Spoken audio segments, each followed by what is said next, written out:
Welcome, brave souls, to the chilling depths of horror in detail. Today we're going to share Dogman encounter horror stories. First story, the Michigan Dogman. I've always been fascinated by urban legends and tales of supernatural creatures. I've heard of the Dogman since I was young when I first heard the legend played on the radio. A mysterious creature said to roam the forests of the Great Lakes region. And with my fascination came a sense of wanting to find the creature and to see for myself if it was really out there. Armed with a curious mind and a flashlight, I set out to explore the woods near my hometown. It was an overcast night, with only the dim glow of the stars to guide my path. As I ventured deeper into the forest, I couldn't shake off the feeling that I was being watched. Every rustle of leaves and snap of a twig sent shivers down my spine. But I pressed on, my curiosity overpowering my unease. Little did I know how much of a mistake it was to ignore my instincts. After what felt like hours of wandering, I stumbled forward. An eerie silence blanketed the forest as if a switch was flipped and all the sound in the world disappeared. Something drew me toward it, an invisible force urging me to step closer. That's when I surveyed my surroundings in detail and saw it. A pair of glowing amber eyes staring back at me from the shadows. My heart skipped a beat as the creature revealed itself, a massive canine-like figure, standing upright on two legs. Its fur was matted and dark, and its eyes glowed with an otherworldly light. It was a dogman, and it had fixed its gaze upon me. A primal fear surged through my veins, and I stumbled back, dropping my flashlight in the process. And with but a moment's hesitation, I turned and ran as fast as my legs could carry me. The sound of heavy footsteps pounded behind me, growing louder and closer with each passing second. I could hear its snarls and the sharp snapping of its jaws, hungry for the chase. My breath grew ragged, and my muscles screamed in protest, but the adrenaline fueled my desperate sprint. Branches whipped against my face, and the forest floor seemed to rise up to trip me. But I pushed through, determined to escape the clutches of the monstrous dogman. My lungs burned, and my vision blurred as I reached the edge of the woods. My house stood just a few yards away, its lights providing a beacon of hope. Summoning the last reserves of my strength, I sprinted across the yard and flung open the front door. I slammed it shut, panting heavily as I leaned against it, my heart racing in my chest. I felt a mixture of relief and terror as I looked through the window and saw the dogman standing at the edge of the clearing, its gaze fixed upon me. Its mouth curled into a wicked snarl, revealing sharp, glistening teeth in what looked like a cruel and deranged smile. For a moment, we locked eyes, a battle of wills between human and beast. I knew that I had escaped, but the encounter had left an indelible mark on my soul. The dogman had shown me the darkness lurking just beyond the realm of our understanding. It was a sight I would never forget. To this day, I'm plagued by the memory of that night. The image of the dogman's glowing eyes and sinister grin haunts my dreams, a constant reminder of the terrors that exist in the shadows. I warn anyone who dares to venture into the Michigan wilderness, beware the dogman's domain. It may be an urban legend to some, but for those who have encountered its malevolence, it is all too real. The forest hides its secrets well, and the dogman waits patiently for its next victim. Ever since then, I haven't been able to look at the woods without a shudder going down my spine, hoping to not see the amber eyes staring back at me. If I were to give you all any advice, it would be, do not go out at night. Second story. My dog is scaring me. My ex didn't really like dogs, so after we broke up, the first thing I did was get a dog and all the other things he didn't approve of. Jake was a black lab mixed with a white patch on his chest, probably 50 or so pounds. I found him at a local adoption event. You donate whatever you can, and they choose a pet for you, and if you like the pet, you can accept the adoption match. The event was focused on animals that were on a kill list, and multiple shelters in the area were participating. So I went to the adoption event, and a woman named Angela introduced herself to me. She said she had been fostering Jake, and he was within the age range and size I was looking for. He's 2 years old. He'd been returned to the shelter because the family moved out of state and left him alone. She tells me that it was through no fault of his own because he was an amazing dog. Angela mentioned that he was a single pet kind of pet. She asked me if I wanted to take him on a walk, and she handed me his leash, and I hooked him up. I put his leash on him, and he just stared at me. I pulled the leash just slightly and asked him if he wanted to go for a walk, and he got up and walked to the door, kind of ignoring me, but being pretty obedient. Angela looked at me from the window while I walked him. I didn't really feel a connection to him. He was aloof and never looked at me unless I wasn't looking at him. I told her that I liked him, but would keep looking. I handed her back Jake, and she genuinely looked upset. I kept walking around the event and even volunteered to help put some of the dogs away into the vans to go home, hopefully to live another day. It was getting late and already dark when I made my way back to my car. And there was Angela with Jake. She was having a cigarette leaning against the car, talking to someone. It sounded like arguing. As I approached, she looked up at me. "Please take him. I can't keep him. He needs a good home." She pleaded with me, clearly desperate. I didn't know why, but I said yes, and before I knew it, she was handing me the leash and walking quickly away towards the street. The first few nights were fine. He slept under the bed, and I didn't really see him much. He seemed like he needed some time to readjust to being a pet. I didn't know how to connect with him. I'd throw him a toy, and he wouldn't come. I'd pour food out for him, and he wouldn't come out for it. But in the morning, it would be gone. I'm a pretty sound sleeper, but the sound of clawing under the bed a few days later woke me up out of a dead sleep. I jolted out of bed afraid. I was sweating and my heart was racing. I remembered I have Jake, and I call for him. He doesn't come out. No surprise, I call for him again, and I hear him clawing the floor and pulling himself out slowly from under the bed. His eyes wide and human-like. I patted the bed beside me, and he looks at the bed for a second bit and sinks back down and crawls back under the bed, ignoring me further. I only saw him for a second, and the room was pretty dark, but he looked different, somehow larger and more menacing. I must have been seeing things, I thought. I had a hard time falling asleep. I wake up around 5 in the morning a few days later and go to my office across the hall and start to work. The way the desk is set up, if the door is opened all the way and the bedroom door is also open, you can see under the bed a little bit. As the sun starts to come up, I notice a dark object on the floor. I can't tell what it is. Maybe the blanket fell off the bed, but as the sun rises, the shape becomes a more familiar shape. It's Jake with his dark eyes fixed on me from under the bed. He grins at me, his teeth look sharp, and he's drooling. I closed and locked the office door, not knowing what to do or what the hell that is under the bed. He looks so normal most of the time. I call the shelter that hosted the event and tell them about Angela, who said she was from shelter out west, but the woman on the phone wasn't really listening, and she had never heard of anyone named Angela from any shelters out west. She asked me to leave my name and number, and she'd check the list again to make sure. I kicked myself for installing the doggy door. It was so odd to hear the flapping of the door randomly as Jake came, and only when I wasn't around. I'm going to let him out, call animal control, and tell them that I found this random dog. He's not chipped. I didn't sign anything. Angela kind of just gave him to me.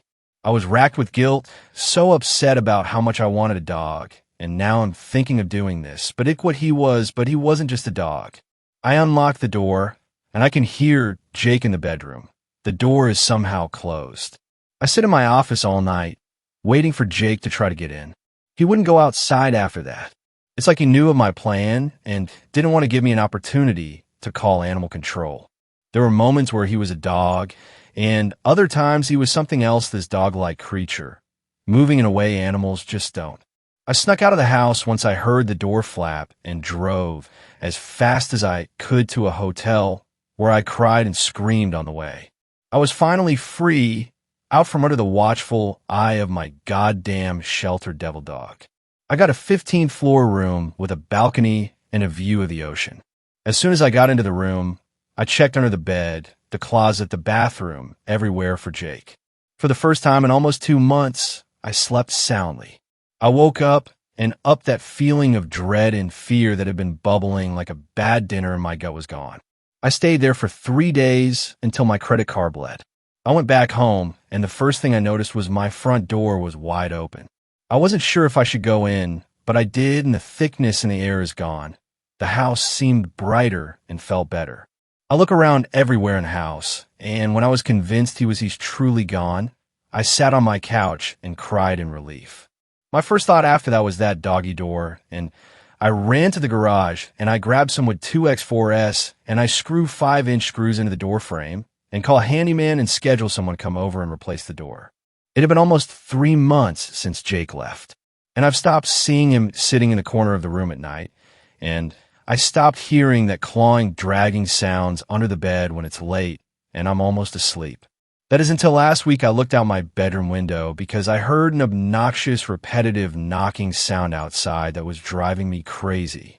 I figured it was a woodpecker. We had so many of them in the woods behind my house, and if they land nearby, I can hear them from any of the rooms on that side of the house. The sun had gone down, and it was almost dark outside.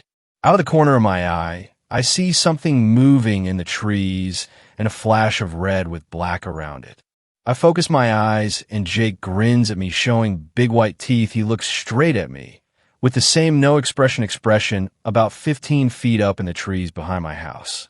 I close the blinds, grab my gun from the safe, and put it out on my nightstand. I keep hearing the knocking, and I lock the door and pull the covers around me. I don't know how I'm ever going to sleep again. I'm writing this from my mom's house. She only lives 20 or so minutes away from me, and I've been hearing sounds at night here too. Third story. Weird creature in South Carolina mountains. Been a fan of this sub for a while. Figured I should go ahead and share my own story. This took place last year at the beginning of summer. I was with my mom, headed down to my Nana's farm to visit for a weekend. For some context, she lives on a farm way back in the country, right at the foot of a mountain in rural SC. It's a very rural, secluded area, so the roads are badly maintained and barely wide enough for 2 cars to pass one another. The houses are also spread out and set far back into the tree line from the road, so there's very little ambient light besides the headlights of a car. So my mom and I are driving along, her in the driver's seat and me in passenger. It was around 11 p.m., and we're 15 minutes out from Nana's, deep in the woods with the radio down, almost to silent. We come onto this straight stretch of the road in a heavily wooded area, and suddenly this blur of a creature darts out across the road, right at the edge of our headlights. It was moving pretty good, but both me and my mom were able to get a good look at it and both agree on what we saw. It was a fairly large creature, roughly the size of a person/bigger. Neither of us could make out the head, but we both remember it appearing to have a segmented body, my mom's words, as if it were emaciated and its rib cage was poking out. The reflection of light made it hard for me to tell color, but my mom said she remembered it to be dark and she didn't see fur/hair. It had long limbs, and as it moved across the road, it didn't run the way a dog or horse would with all 4 legs. The best word to describe it would be loping, using its front limbs to pull itself along, and it was moving considerably fast. We both said something along the lines of, "What the hell is that?" as it crossed in front of us.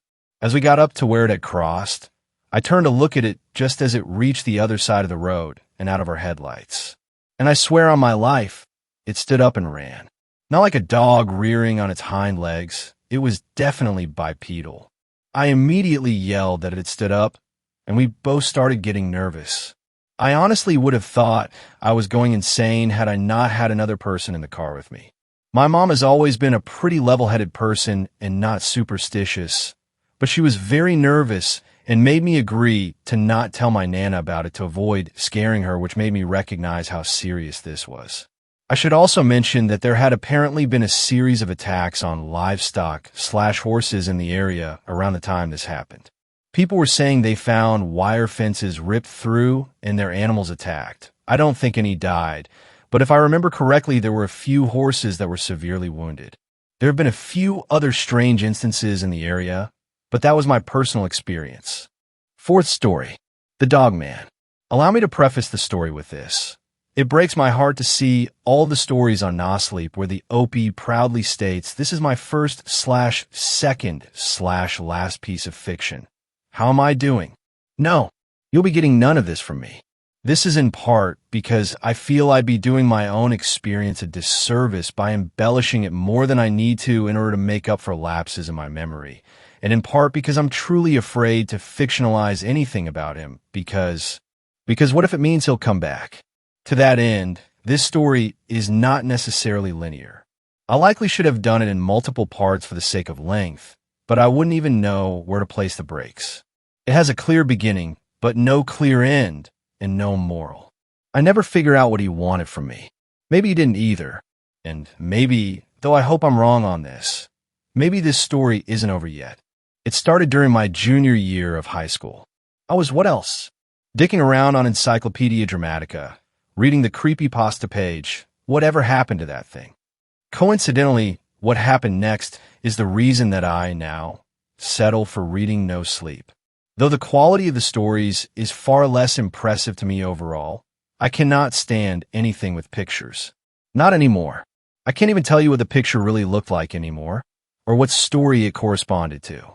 It was in various shades of gray, with a strange figure in it, as are many of the pictures on that old page. All I know is that I looked at it for a minute, and it's like it turned into something else. I guess the best way to explain it is like one of those books where you stare through the page and it morphs into something 3D. Suddenly, what was there took on a new shape and appearance, just long enough for me to get the feel of it.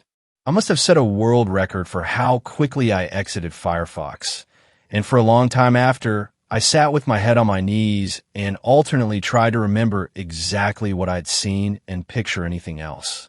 It was later that night that I first saw him. It was not so much saw as was forced to see. The image was in my mind for a split second, much like I since learned flashbacks play unbidden for a PTSD sufferer. I was just sitting there in a shower, working a knot out of my hair and gazing absently at the tile wall. And there he was. His skin was the soft, weathered gray of an ancient barn wall and entirely hairless. It wasn't so much skin as a flat, smooth color that coated his humanoid frame. I say humanoid because it was hard to use any other description. He was bipedal, but his posture was slightly hunched, certain joints curving in the decidedly wrong direction, and long limbs. My focus was, and would always be, however, on his face. It had a decidedly canine quality, but without much of a nose or muzzle. In fact, his nose and mouth area were mostly in shadow, leaving only the faint impression of thin, crowded teeth below bony nostrils and sallow cheeks. His eyes were enormous and wide-set. They seemed impossibly far back in his skull, dark around the rims, but lighter and lighter until the dilated black pupil. Small, triangular ears added to the dog-like appearance. In one hand, he held what looked like some sort of string instrument, perhaps a variety of violin. He was grinning at me. I don't remember much of the rest of the night, except that I texted my boyfriend until I literally couldn't stay awake any longer. From that night on, for the next 3 years, I slept with the lamp on. But that never helped. He came back anyway. It became such that I could tell when I was going to see him. At some point during the day, a claustrophobic, panic feeling would come over me, and I would know. He never showed up until evening. Then there he would be. It was always a fleeting glance somewhere, at least at first. I'd look somewhere, and that grinning, vacant canine face would be staring back for just long enough that I could register it. Sometimes I would have the brightness on my computer set too low, and for a moment my own reflection would be replaced with his. Sometimes he was a shimmer across a closed window. Once, I awoke to see his silhouette hunched in front of my bedroom mirror, waiting patiently for me to notice. It was always as though he was staring out a photograph at me. His presence eclipsed everything around him to where it was impossible to see anything but his dilated pupils and the smooth tops of his cheekbones. Staring. This continued for the entire school year. I figure I must be going crazy.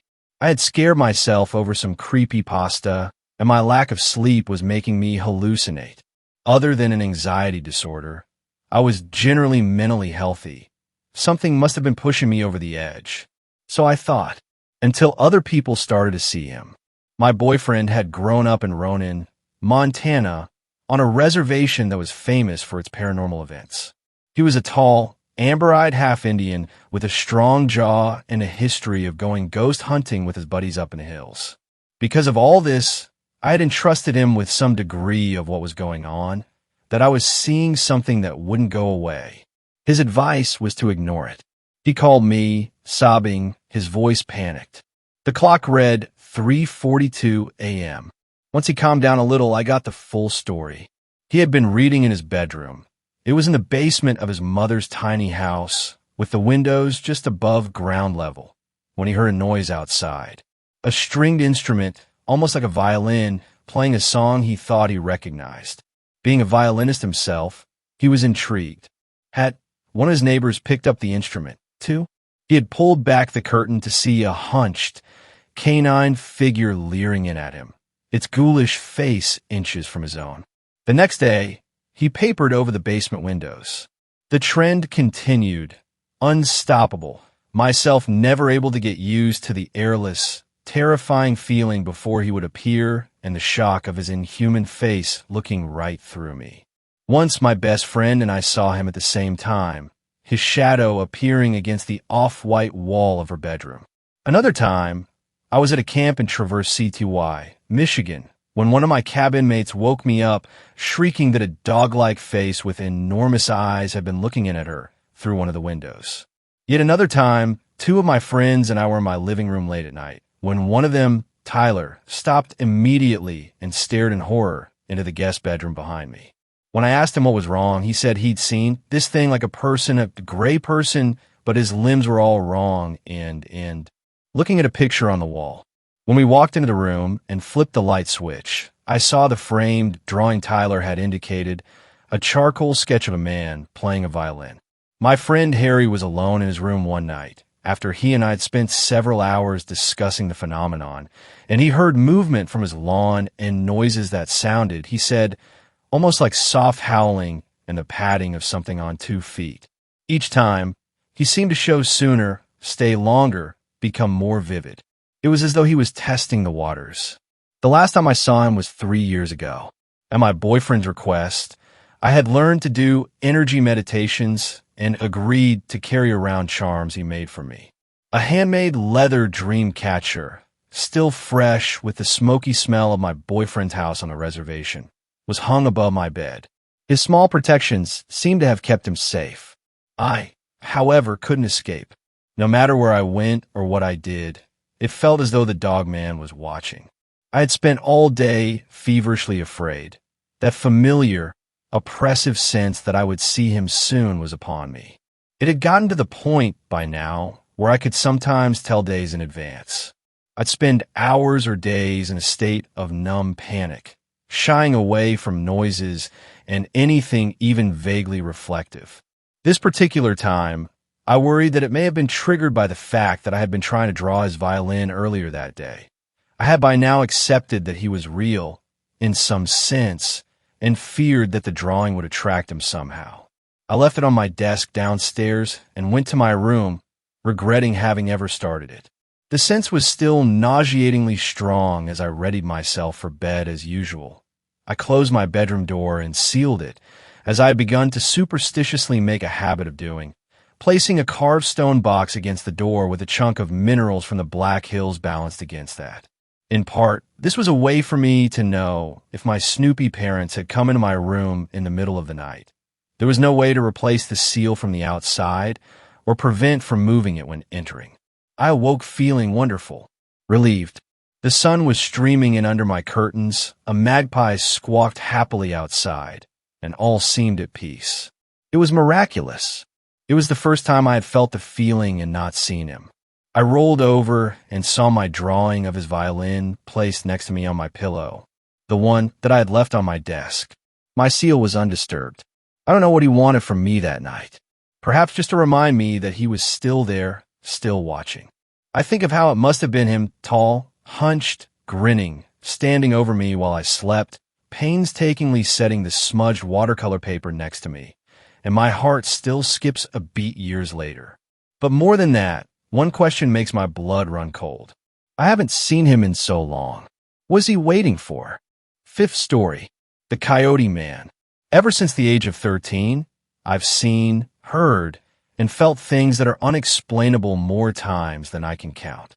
I have a family history of mental illnesses that could be the reason as to why I had those experiences, so when stuff like that happened, even though I was terrified, I would brush them off as hallucinations.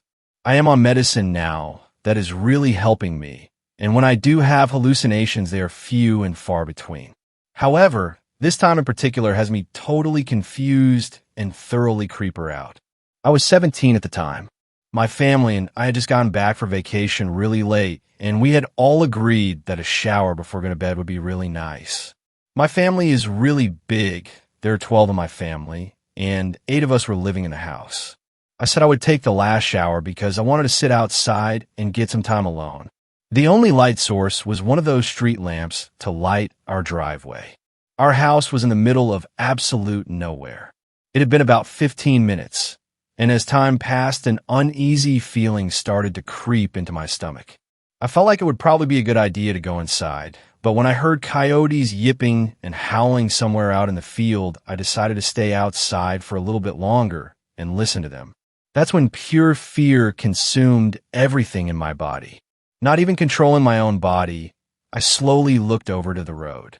And that's when I saw a 10-foot-tall figure with elongated arms and legs and giant red eyes gliding down the road, about as fast as a slow-moving car. This thing was really, really thin, was standing completely straight up, and was hovering 1 to 2 feet about the road. I watched in horror as the thing passed by our house without a sound. The whole time I couldn't move. A couple of minutes later, I finally regained control of my body and ran inside. I didn't tell anyone about it other than my doctor, because I thought it was just another hallucination. A year later, I moved in with my sister and brother-in-law. Well, my brother-in-law and I were on a bike ride at about 11:30 at night, talking about creepy experiences we've had. I started telling him about the Coyote Man, as that was the name I had given him. As I was explaining the features of the thing, his face grew more and more confused as I continued to talk. And just as I was going to talk about the big red eyes that the thing had, his face lit up. I asked him why he was making the face he was, and then he lifted his hands up to his eyes, making large circles with both of them. I started getting creeped out, and that's when he was like, big red eyes. And I immediately started getting the chills. He started to explain that when he was 19, he saw the exact same thing, and right before he saw it, he heard coyotes yipping and howling as well. I was freaking out at this point because I had never told anyone about it other than my doctor, and I thought I was just seeing things. He continued to tell me that the thing actually chased him, and he said that he was absolutely terrified and that it was the fastest he had run his whole life. He said the only way to lose the thing was to climb to the top of a silo. He said he was up there for the rest of the night, just waiting for the thing to show up again, but it never did. I got the chills for minutes on end when he told me that. I have no idea what that thing was, as I've never heard of anything like it since. Every time I think of that experience, I get super creeper out. 6th story, Demon Dog. This wasn't something that I personally experienced, but it was something that happened to a close friend a few years ago, and it always made me wonder. He and his cousin were walking down a street at night when they saw a figure in the distance on all fours. They didn't think much of the figure, so they continued walking towards it. When they got closer, they realized it was a dog. The dog wore a white mask that seemed to be molded specifically for its face. Blood dripped from its face and out of its mouth, and its eyes were pinned on them. Then its head twisted until it was completely upside down. Of course, they bolted. Sometime in the future, I'm not sure if it was later that night or a few days after, my friend was showering.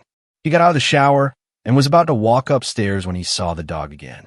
This time, it was on the stairs, blocking the passageway. Again, the dog didn't move. Its eyes simply followed my friend's movement. He screamed and ran into his mom's room to tell her what happened. She told him that she didn't hear him screaming, and when they exited the room, the dog was no longer there. Years have passed since then, and he hasn't had another encounter since. What is this dog? Why didn't it attack? Why did it appear twice? Is there some sort of meaning to it?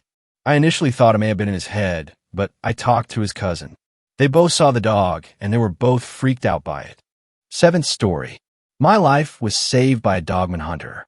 I was heading back into town with my buddy Joe, after spending the weekend out on a frozen lake, ice fishing, and drinking beer. The fish were really biting, too.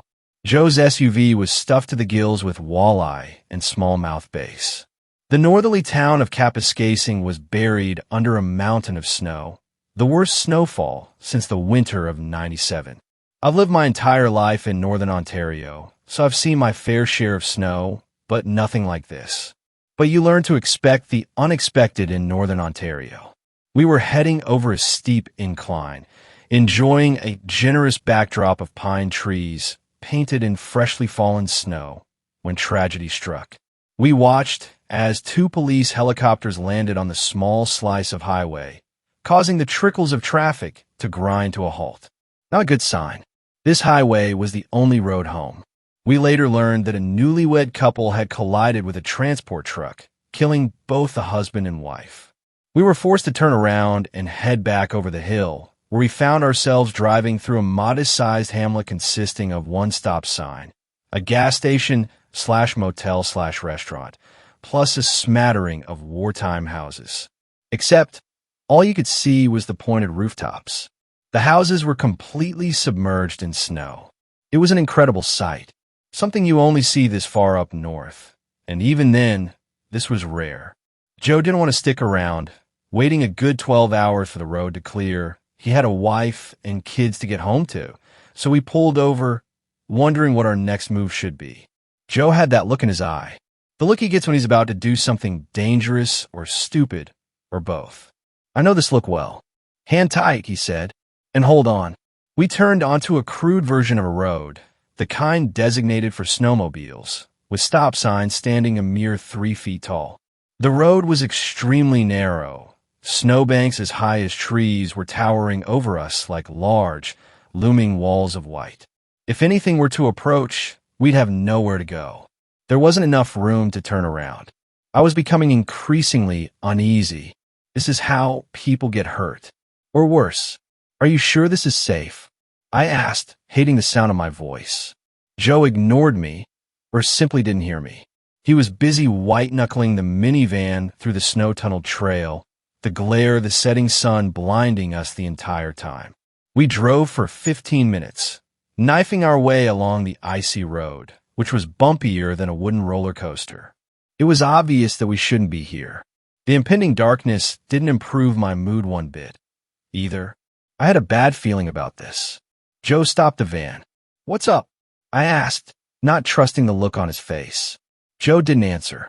I could see his mind at work, assessing the direness of our situation. "I've got to turn this thing around somehow," he finally said. I couldn't see how this was possible, as we were sandwiched between two colossal snowbanks. Something flickered inside Joe's dark eyes. "What's that up ahead?" he asked, flashing on the high beams. "I think it's a road." It was. We edged a bit further, stopping at this makeshift road. There were no signs or road markings to be seen. Nothing. In fact, this road looked worse than the one we were on. "Let's see where it goes," Joe said, cranking the wheel. As the minivan lumbered down the unmarked road, an ominous feeling swept over me. It was impossible to ignore. We were in trouble. There was no denying it. We were completely off the grid.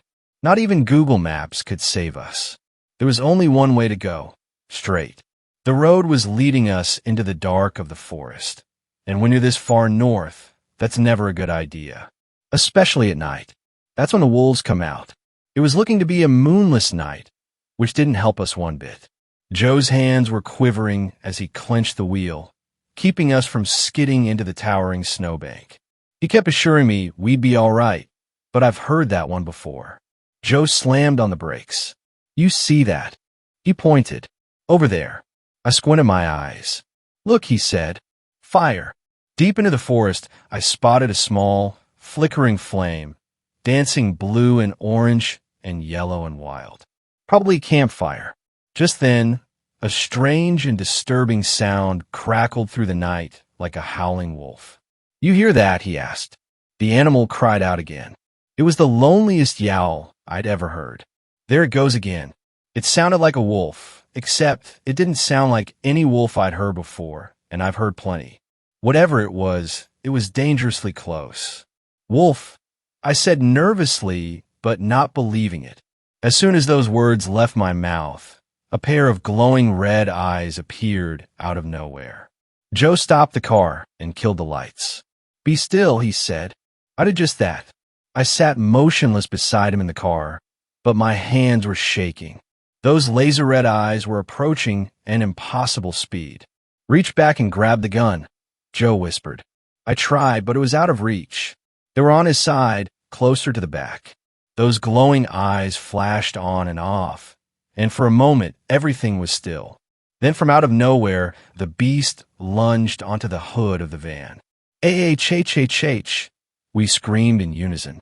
The thing was huge, unlike any animal I'd ever seen. It looked like an overgrown German shepherd, except it was standing on its hind legs like a human. It was snarling at us, making ungodly noises, thrashing about. The creature was long and gangly, frothing at the mouth, clearly rabid. "Dogman," Joe said, clearly astonished. "I don't believe it."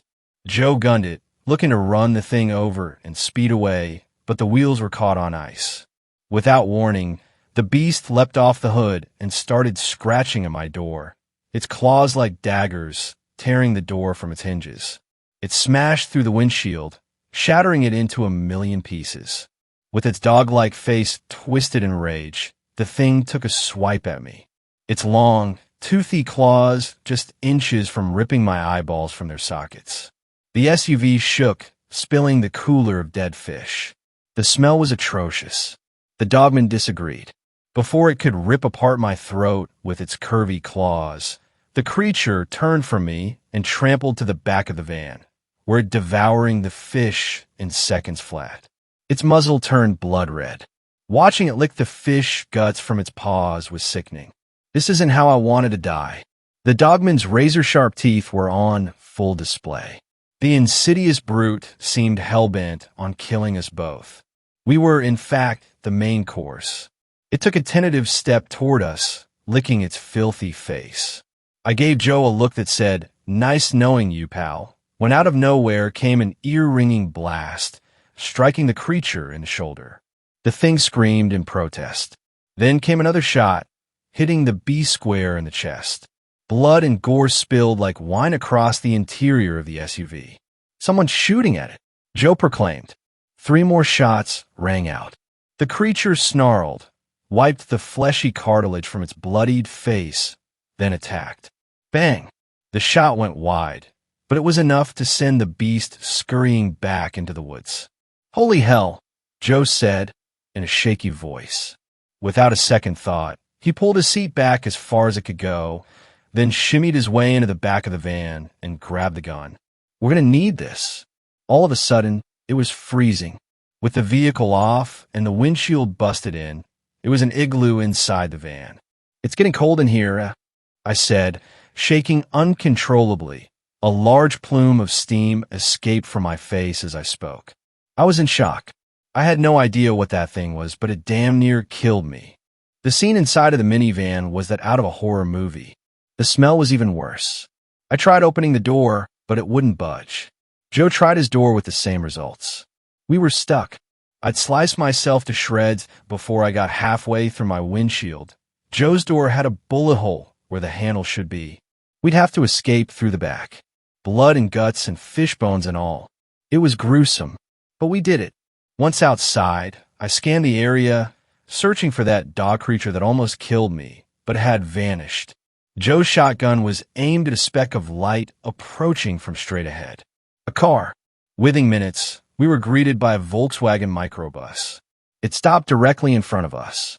The driver got out and ran toward us carrying a sniper rifle, wearing a belt of ammunition. He spoke fast and with purpose, checking his surrounding while doing so. "You saw it? You did, didn't you?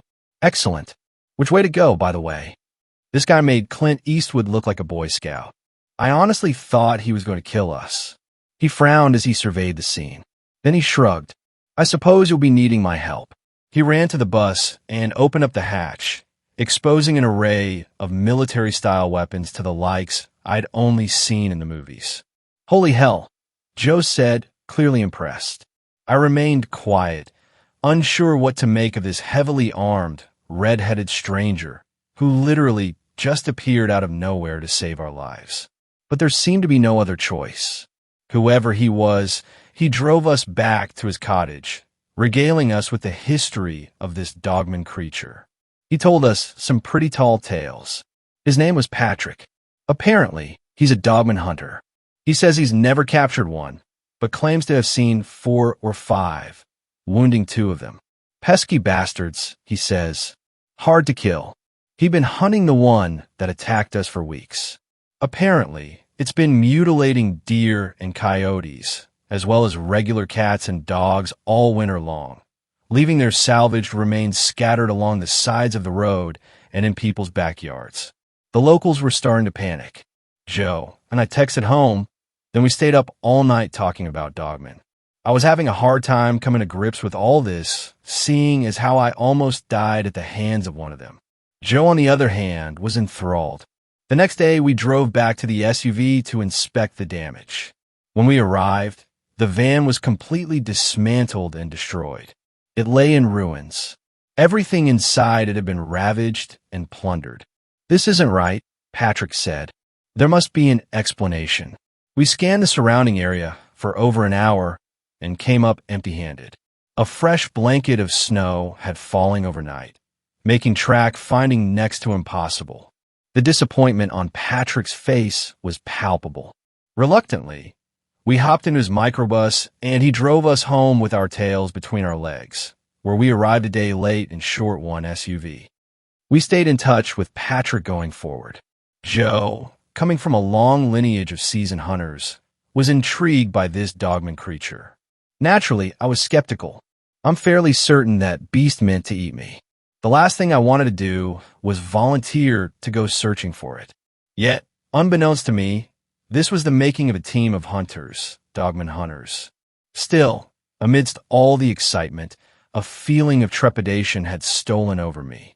There was lesson to be learned from all of this, a lesson lost on my gun-toting counterparts. Some roads are best untraveled, especially in northern Ontario, where anything can happen, and usually does. 8th story.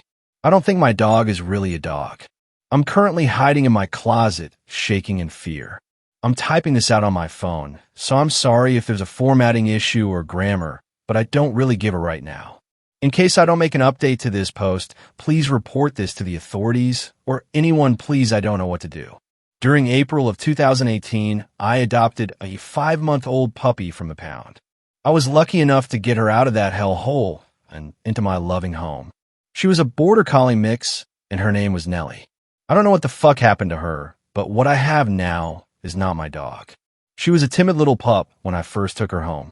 I remember she was inside for at least 5 minutes before she peed on the carpet. I could only laugh and kiss her because I was so happy.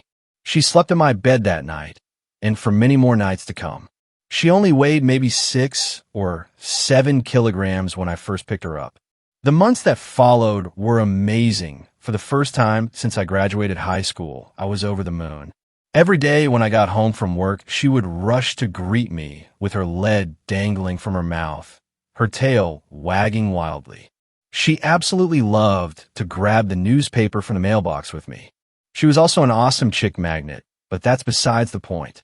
She loved my neighbor, a nice man named Paul whose wife had recently passed away from breast cancer. He was an older gentleman, well into his 50s, but never looked a day over 40. He liked to throw a barbecue for the few neighbors we had in our little rural community. He always made an effort, so we all returned the favor with bringing food and beer. Things began to change in December of 2018. In the early hours of the morning on the 5th, I believe, Nellie woke me up. I grabbed my glasses from the bedside table and flicked on the lamp. She was stood about a meter from the door, pointing right at it. I could hear a low growl emanating from her. Curious, I got out of bed and opened the door. To her surprise, there was nothing there. I thought that would have been the end of it. A few more days pass, and on the 9th, it happened again, early hours of the morning and pointing at the door. This continued for the next week. I believe this is when Nellie disappeared. At about 2 a.m. on the 21st, Nellie woke me up and wanted to go outside. She would do this once every few weeks, so it was nothing out of the ordinary. She would wake me up by licking my face and then sulk and lay down in front of the door if I wouldn't get up. Behind my backyard is a forest that extends for miles. Sometimes Nellie liked to hunt down rabbits and possums when we would go for a walk through the woods. When I let her out that night, she walked to about 5 meters before the tree line. I watched her pee, and she started her way back to the house. This is when things didn't go exactly as planned. She must have heard something because she whipped around and pointed at the trees and growled. I thought it might have been a rabbit, but thinking back on it now, it was probably something much worse. She barked, then made a beeline for the trees. She disappeared into the thickness before I heard more barking. Then nothing. Absolute silence. I was about to grab a torch and put on my red bands, but then the trees started rustling. There was no wind. It was distressing to say the least. Then they stopped. I called out her name and waited. About a minute later, she wandered out of the trees and back inside. I thought nothing of it and promptly went back to sleep. I should have thought about it. As the months continued, things got weird. She stopped wanting to go on walks. She cut back on her food and began to get skinnier. I decided to change up her diet from dog biscuits to meat. She liked that. She really liked that. Sometimes she would run off into the woods to go hunting for rabbits or anything she could get her paws on. I also noticed she began to get bigger. Not fat bigger, because as she got bigger, it looked like she got skinnier. Then she stopped playing with her toys. That weirded me out the most because her beloved squeaky duck toy I got for her the day she came home was always with her inside the house. Now it lay gathering dust in the corner of my room. But she began to show a liking to the barbecue get-together Paul would throw. A little too much. Honestly, that should have been a warning sign. That day was the 26th of February, 2019. In the following weeks, people unfortunately died. It was small to begin with. That makes it sound better than it was.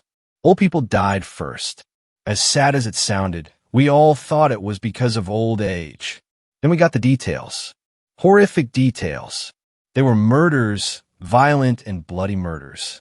We were absolutely shit scared then. Paul and I started communicating a lot more than we used to, a text every hour or so just to check in, or maybe a phone call or two. He told me I should keep the key for my gun safe in the lock in case of an emergency. I listened. I listened because I trusted him. I listened because he was one of my only friends. This brings us to tonight, the 24th of March. I awoke to the sound of gunfire. I rushed over to my curtains and yanked them open. Paul's house was on fire. I immediately rushed to put on some thick clothes and grabbed a flashlight and my phone ready to dial 111 for a fire truck. At the time, I didn't even notice my bedroom door was open when I clearly remember closing before I went to bed that night.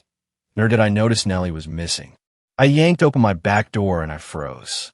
It was illuminated by the bright fire of Paul's home. It stood on its hind legs, tall and lanky, completely black with white highlights over its body. The eyes were almost a glowing red. Its claws were massive, and sadly one set was clearly protruding through Paul's chest. I actually don't know. It felt like so long ago, even though it was only an hour ago. I couldn't feel a thing. I couldn't even feel the flashlight slip through my fingers and land heavily on the concrete ground of my back patio. I instantly realized my mistake, and I saw it look at me. It looked me deep in the eye, and I saw her. Her. My sweet girl. My Nellie. Or more rather, what was pretending to be Nellie. It dropped Paul to the ground and terrifyingly reared its head into the air and howled deeply. It sounded like a mix between the sound of absolute pain and what I could only describe as Lupin's howl from Prisoner of Azkaban. That was the only motivation I needed to run. I hauled ass into my bedroom and dived into my closet and shut the door. I covered myself in dirty washing and stayed still. It felt like I laid there for a few million years. It walked, or skulked more rather, into my room. I heard its claws clatter across the hardwood floor before stopping. I couldn't see a fucking thing, but I heard it howl once again before it sounded like it tore my bed to fucking bits. I heard glass smash and hard objects collide with the walls. Then nothing.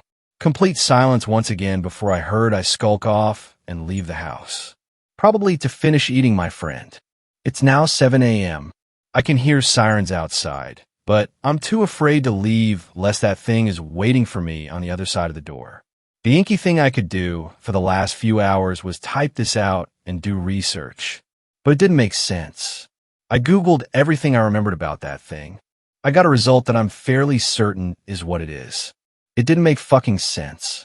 I read pages upon pages of this fucking thing, looked at artwork, folklore, everything. It doesn't make sense. The research says the location of the creature is found in the United States, usually on Native American land. So what is a goddamn Wendigo doing in rural New Zealand? Thanks a lot for watching the video. Till the end, subscribe to Horror in Detail for more videos. Drop your suggestions in comment section.